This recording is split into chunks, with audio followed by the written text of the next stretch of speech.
Hello,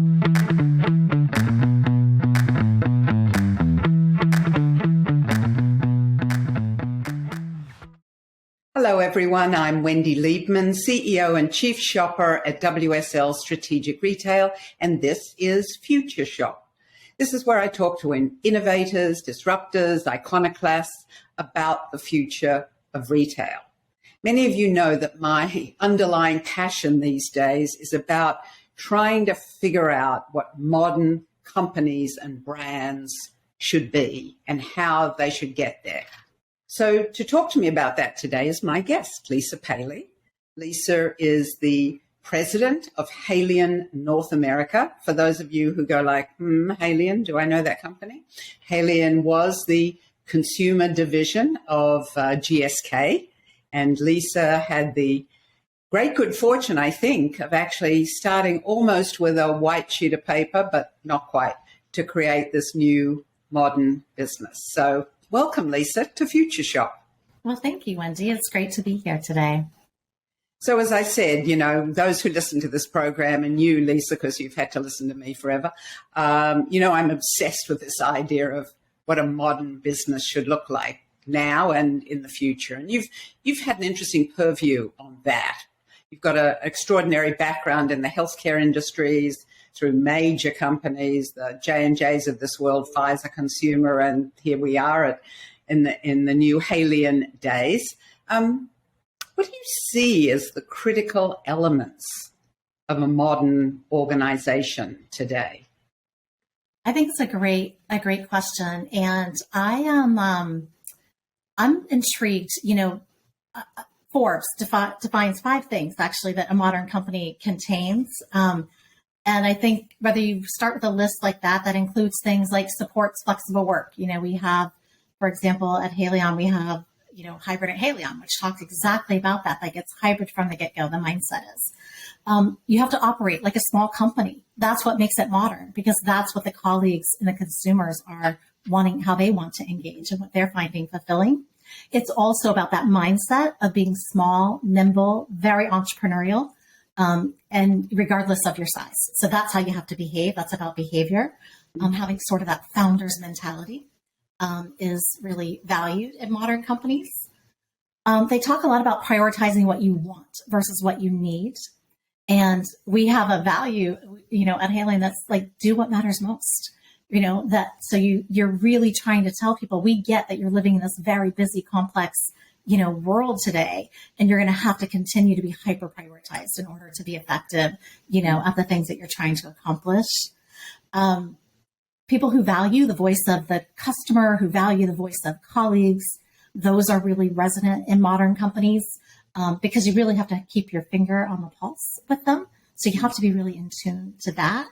And finally, I would say just those companies that are really astute at adapting to change and understanding that, you know, the pace of change continues to accelerate.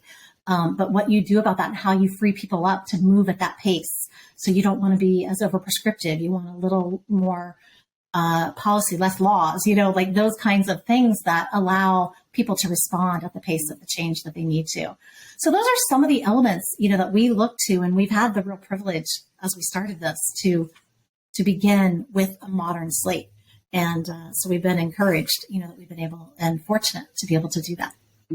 What's interesting to me is, you know, you talk about a founder mentality. And I think on the one hand, there was that moment, I assume, when, you know, all the legal stuff was sorted or almost sorted, the financials were sorted, and you could theoretically sit there with a white sheet of paper and say, okay, now what?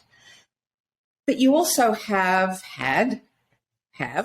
very established brands, you know, everything from Advil and Emergency and Excedrin and Flonase, which is one of those days today, Flonase kind of day. But to do that with established brands and a potentially new culture, what did that white page founder mentality look like when you then step back to step forward? Yeah, it's a really insightful question, because that's exactly what we had to do. We had to say, like, what are we starting up this new organization with? We had tremendous brand assets, as you mentioned. We had a real strength in, our trusted science and our deep human understanding that we, leverage with consumers. We didn't want any of that to go away. We needed to parlay that into the new organization. But there were many of those entrepreneurial things too. We did, for example, embark on setting up a new culture, and we did revamp our strategy in the flywheel of success, that Haleon was going to use versus where we had been in the past. And I think most importantly, we got very intentional about what our new purpose was going to be. And getting to that North Star has made a tremendous difference.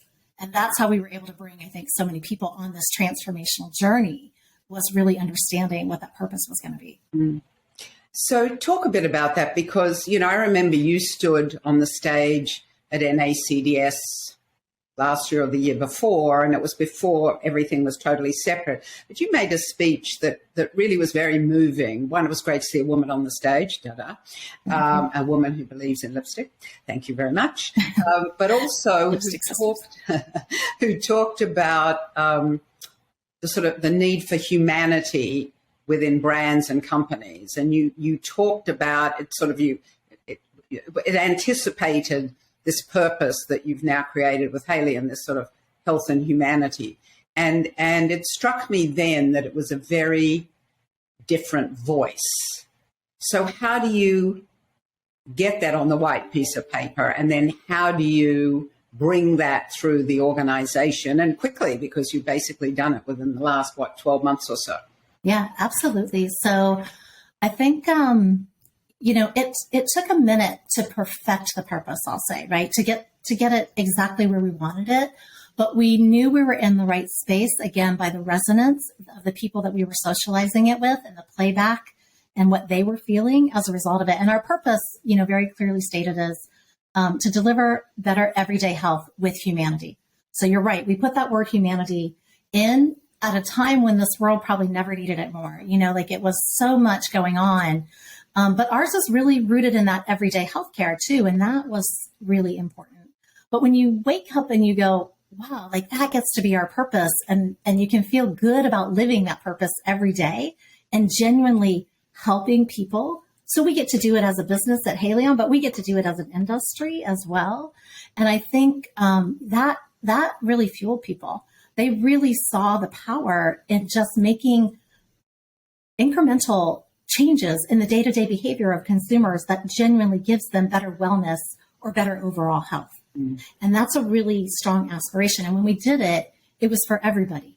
Everybody was included. So it's a very inclusive purpose as well. And we think that really matters in today's society also. Yeah, that was a really unique, your use of the word humanity on that stage was so compelling to me for several reasons. We had done, I think some of your team were actually there, a summit that we called the Big Business of Well just before the pandemic. And we had an architect, Dawn Clark, who actually is going to be on this podcast in a couple of weeks. And Dawn was designing the new Nordstrom store on 57th Street and responsible for store redesign coming out of Starbucks and other very iconic retail brands. And she talked about creating a human store.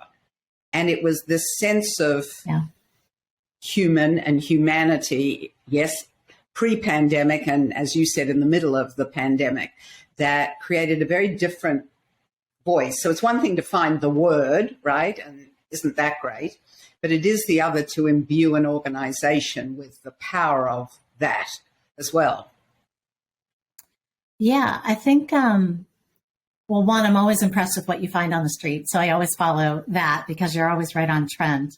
I think the fundamental underlying insight that people are finding is that you have to treat the whole person, right? And you can't just take a context or because you sell a brand or you sell one product. And I mean, that's not how they think about it or experience it. They think about it in the context of their whole person, their whole family, their whole life. And so I think as you come up with the view over the consumers and you incorporate that more genuinely and authentically, I think you get to different outcomes. And I think that's probably what you were starting to hear, on the stage that day. And that was the lens that we were looking through And then we've since spent time finding partners who have similar value systems and who also want to make these differences. And then you start to amplify, right, your potential to make a big positive impact on it. Yeah. So that's a lot of, what we've been spending the last year since the inception doing. So when you talk about partners in that context, are you talking about your customers, your retail partners? Is that what you mean? They're definitely one of the most important partners that we have. We have a lot of them. And we believe that, you need to be really in tune with the retailers, in which case are our customers, the types of customers that we have. We serve consumers or shoppers, but really, we do most of that through retail partners. And we know that many of them are on the same journey. Not only are they really wanting the wellness, for society, but for their colleagues, for their shoppers, but they want to make this positive social impact as well. And I think, joining up at those strategy levels and really understanding the social impact that you can have when you jointly work together to make bigger differences, we think is one meaningful way to work with retailers for sure. We had to bring them on a journey, though. This was a big change, right? A big company, one of their larger partners in the health and wellness department. And so we did also spend a lot of time just really being thoughtful about making sure that we were clear what our journey was and who we were going to be for them, and that they could count on us for very certain things, when we got to be Haleon outside of GSK. And I think, what we were promising, what we're living in was really resonating with them. Yeah.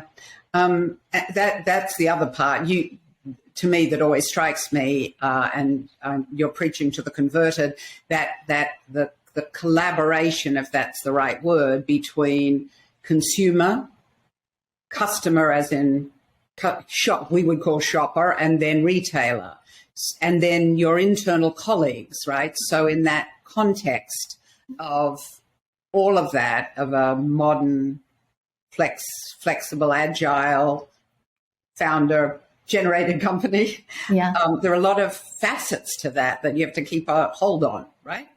Yeah, I mean, you just hit the three things that when things speed up, that's where I reground myself and reorient, what in the midst of everything that we're trying to do and solve, what does it mean to the consumer? How do we benefit that consumer and delight them through experiences? How do we partner with the retailers in the mix, right? Because they're going to go experience and get these services and products somewhere.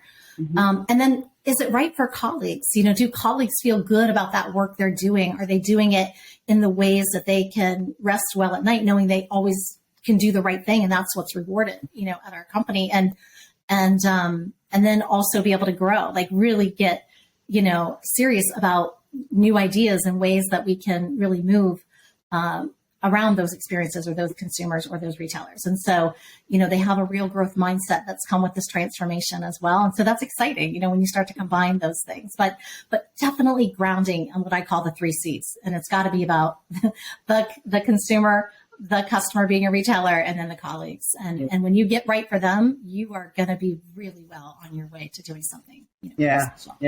So we forget the 3 Ps for the moment because they're just not incidental, but more tactical, right? And we can think about the 3 Cs, which I love that as a, whatever it is, not mnemonic, something easy to remember, 3 Cs. Yeah, exactly. Within that, because you had an established and successful brand portfolio, how did you have to go back and say of each brand or each segment of business you're in, where does that fit within this health, delivering everyday health with humanity? Did you have to think about that differently to tick off the box and then think about what's totally new? Yeah, actually, we evaluate it all the time. We think about our portfolio. I think we were really fortunate. If you remember, it was an aggregation of a couple different mergers, very large companies, but with a real intent to be in that health and wellness space.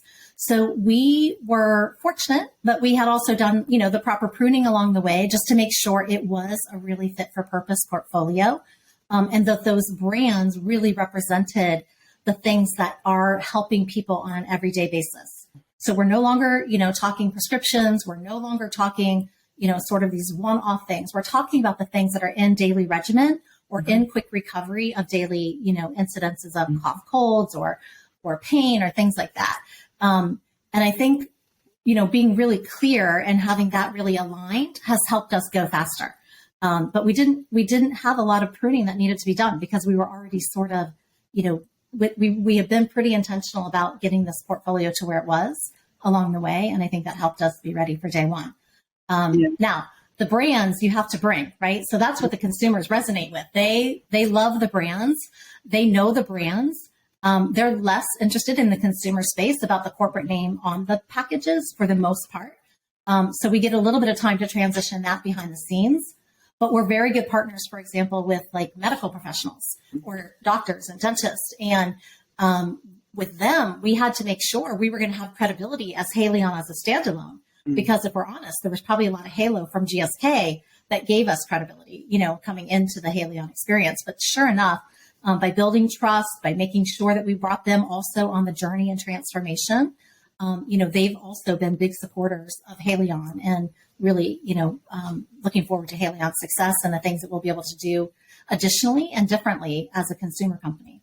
Yeah, it is interesting you say that because, there continue to be a lot of these divestitures of pharmaceutical companies of separating from their consumer businesses.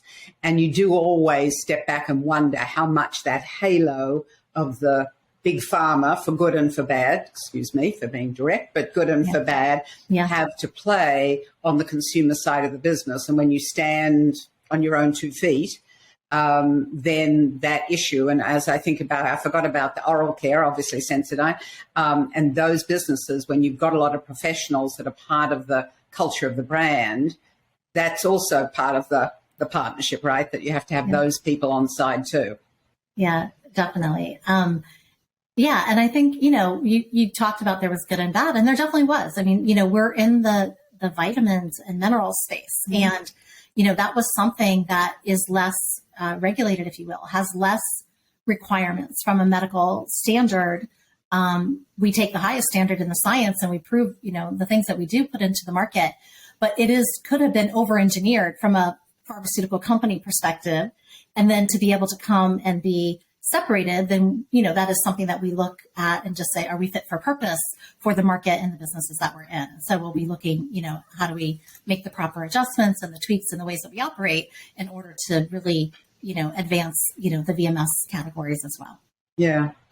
And it feels now, I mean, here's Haleon at this point in time where it's kind of at the vortex of so many fast changing consumer expectations around health and wellness, about affordability, which is, I think, the point you made also on that NACDS stage a couple of years ago, sustainability, technology, trends in shopping.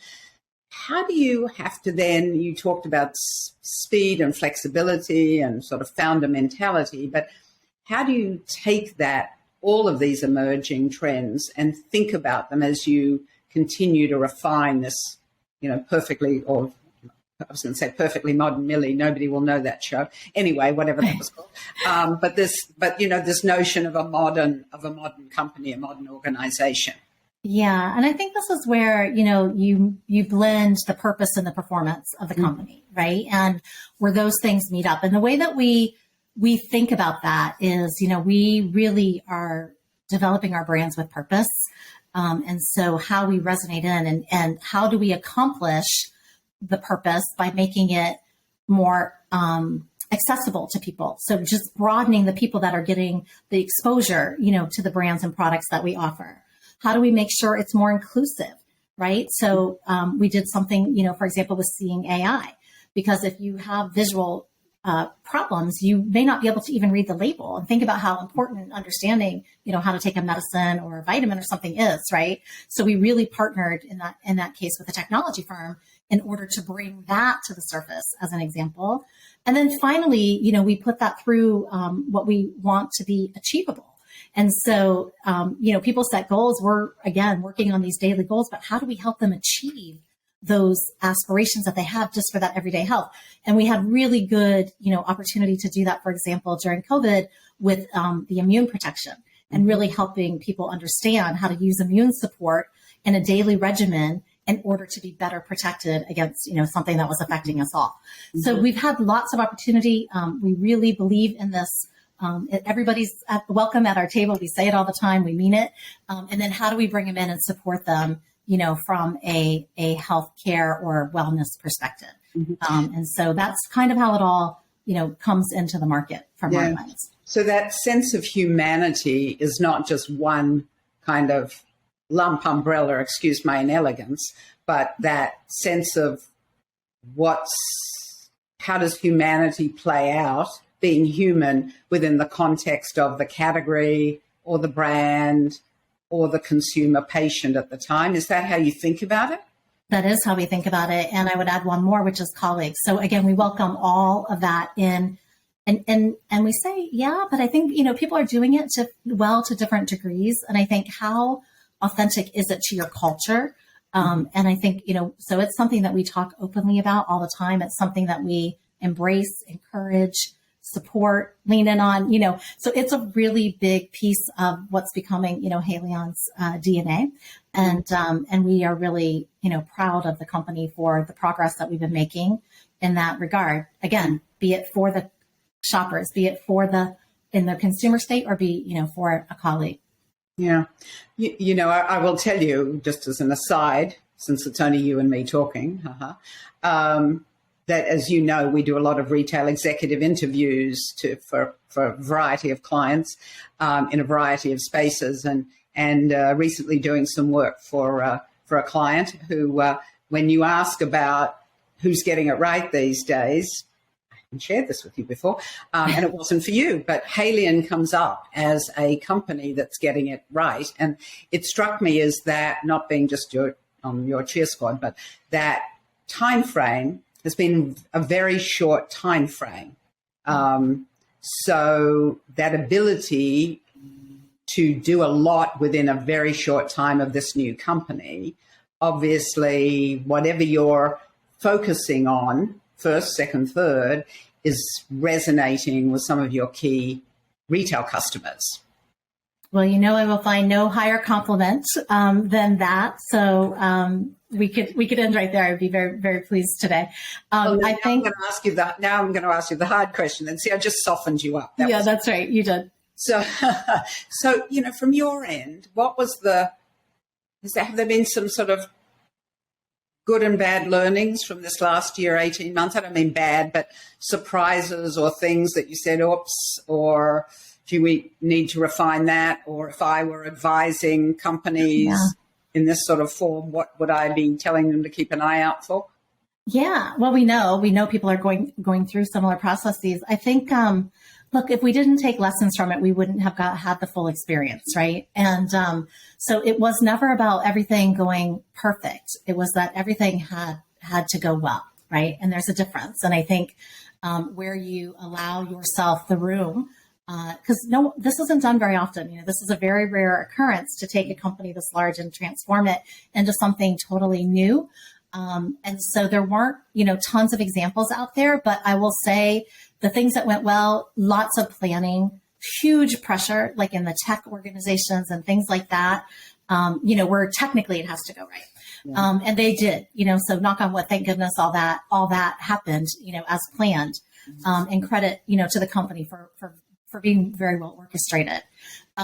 The purpose, we're doing, it's live. It's a live show. So it's got to be working as you go. It's not like you get do-overs. So you have to be good listeners, right? Do you have your finger on the pulse? Is what you're trying to accomplish working? And if not, are you doing course corrections in real time? And I would say that was probably the learning. Just make sure you're continuing to move at your organization at the pace you need to, but don't forget about change management, and don't forget everything doesn't stick, the first time. So sometimes you do have to go back, catch it up, and then, keep moving. And I think we were good at that. We were very iterative in how we got to where we were going, but we were also, as I mentioned to you, very focused on that purpose. And then the other piece is the performance, right? So, much like you have a purpose piece of the business that's going to guide you, the performance has to be there. Like it's all about, are we establishing our credibility as a standalone organization? That was paramount, right? And still is, because we're still in the early stages. So we also got really focused on making sure that we have the right performance flywheel. And so we spent a lot of time getting that etched out and helping, continue to train and evolve people to be able to operate around that new flywheel. And again, we're still, early days, but we're very happy and pleased with where we've come so far. And we know we have lots, still to do as a new company. Yeah. The other thing that strikes me is this is a very large global organization. Yeah. So North America in its own ways is challenging. But when you think or you participate in that, bringing this global company to life, the challenges around the world that you see, you're surprised at, that are they similar to what you see in the US, or are they different cultures, different countries? There are definitely many differences around the globe. If you just think like during COVID, people were in all different stages of that, right? Like some were opened up, some were shut down. It didn't matter. We were moving, so how they could celebrate or what they celebrated with, looked a little bit different, for example, like on day one. But I was never more impressed, Wendy, than like seeing the whole globe in their way celebrate this newfound company. And it was amazing, going into a new brand, a new corporate logo, a new color scheme, a new, purpose, this new performance piece we talked about. And yet all of that translating around the globe with enough similarity that you knew it was Haleon and you knew it was going to stick. And I loved it. I mean, you saw some countries were like dancing with joy, literally dancing with joy, because that's how they celebrate something really big like this. Yeah. We got to go to the stock exchange. That was a unique opportunity. And so there were these really momentous things. One of the cool things that we did, we created founders walls in North America, and everybody who was there on day one got to sign this. And we think that's a pretty cool way to like put your mark on the fact that, yeah, we did come in with a lot of brands. We did come in with a lot of, things as a company to get started, but we also are at day one. And everybody that's here is part of that founding team. And we really wanted them to feel a part of the company that way. Yeah. So moving forward, the areas, I mean, it sounds like the people within the organization, I think about we see, from afar, as both consumers of the brands and people within the industry, sort of the glossiness. I mean that in a very positive way, obviously. But the continuing hard work of the culture and training and all of those things that we don't necessarily get to see, what are the priorities there? Again, in a modern company, what do you need to be doing there, or are you doing that you can talk about that sort of reflect that you talked about iteration on all of that? Yeah.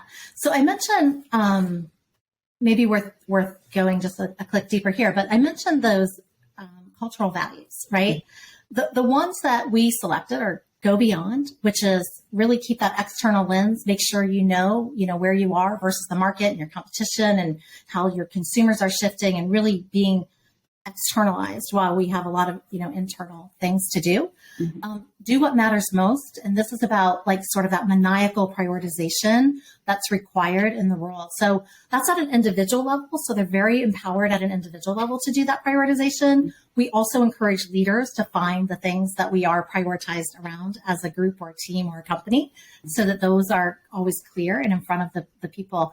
And then the third one is keep it human. And so reminding ourselves that while we're moving at this crazy intense pace or going through this major transformation, at the end of the day, we're all people, and we need to treat each other, with that respect and that humanity in the way that we do things. And that's a big piece of the culture.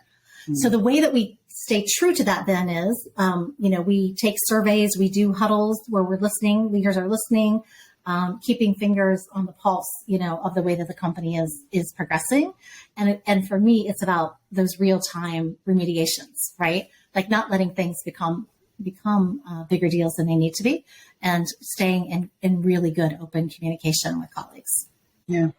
And maybe last, I mean, you take quite an external, you play an external role within the community that you're part of, in the healthcare community and the retail community, whether it's with CHPA, known as Chipper for some of us, as the new chairperson, obviously on the stage at NACDS.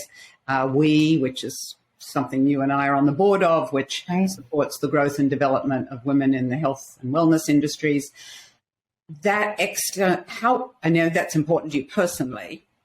How important is that to the culture you're creating and the way you think about building talent and expectations within the Haleon organization? Yeah, I mean, I do think it is one. I do love the industry, so I'm happy to do a lot, on behalf of it and for it. And I do, personally get a lot of satisfaction out of the people I meet and the relationships that are developed and the opportunities that creates. But as importantly, it is also demonstrating that importance of being involved in the external environments and making sure that we don't get insulated, that you have this, I call it like externalize, our company, because it's so important to not get too focused on your own things that you forget about the bigger picture of who you're serving and where you're serving. And I think you've got to be out in the markets, you've got to be out in these industries, you've got to be out with customers and with third parties, partners that you're with, and keep looking for, the trends and the inspirations and the ways that you continue to be better. And then how do you also keep your brands, which is one of our biggest assets, how do you keep them relevant in all that context? And again, the world just changes so quickly that now that context, you got to stay really current with it, right? In order for that relevance to remain. So we really do bring it back in. We expect it of our people. It's actually part of our leader behaviors that we expect out of leaders. And we take that one pretty seriously. So I promise this is the last question. Is there one thing that you would say to anybody going through this? I don't mean divestiture, but, thinking about a thoroughly modern company that you would say, oh, gee, do not do this. The one thing? Well, the one thing I would say definitely do is make sure that purpose is clear and that you can come back to it often. And the one thing, maybe not to do is to sweat all the small stuff that you're going to encounter doing it. Because you got to stay really focused on the big picture. Because there's lots of little things, right? It takes, thousands of parts, thousands of moving parts, for this to all, come together. And rather than, get too distracted with any one of them, just keep everybody focused on the big picture and the goal, and the desire. And I think linking that to purpose, backing it up by performance is probably the best way to, come through one of these with some success.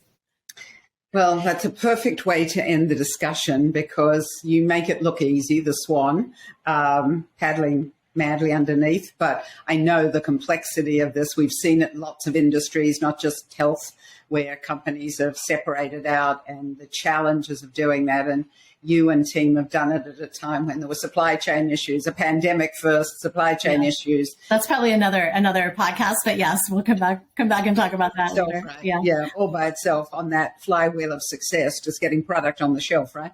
That sort of thing, which sounds so basic. But I really appreciate this sense of modernity and how we have to think about growing businesses in a very contemporary way and not looking backwards. Very easy to do in a healthcare industry that's so pressured by the legal pressures of being in a healthcare industry. But I think this is a very good roadmap for all of us who are thinking about, what should tomorrow look like? Or maybe what should today look like? So, yeah, it could come even sooner. So thank you so much, Wendy. I really appreciate it. It's a pleasure. Thank you, Lisa. Look forward to seeing you very soon. Very soon. Take care. Cheers. So here's the thing, she says, breathing out, Lisa made that sound seamless.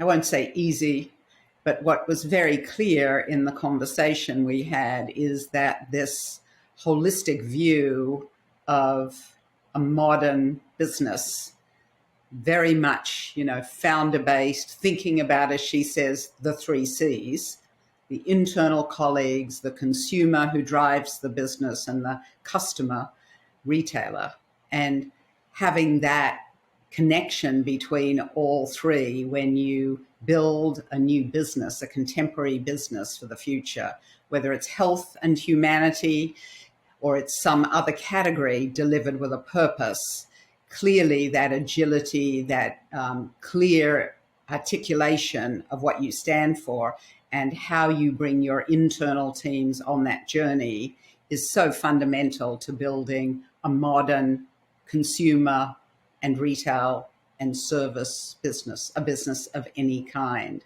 So I'm still on that road. I'm still passionate about untangling what building a modern business means. So look forward to talking to you more about that in the future. See you there.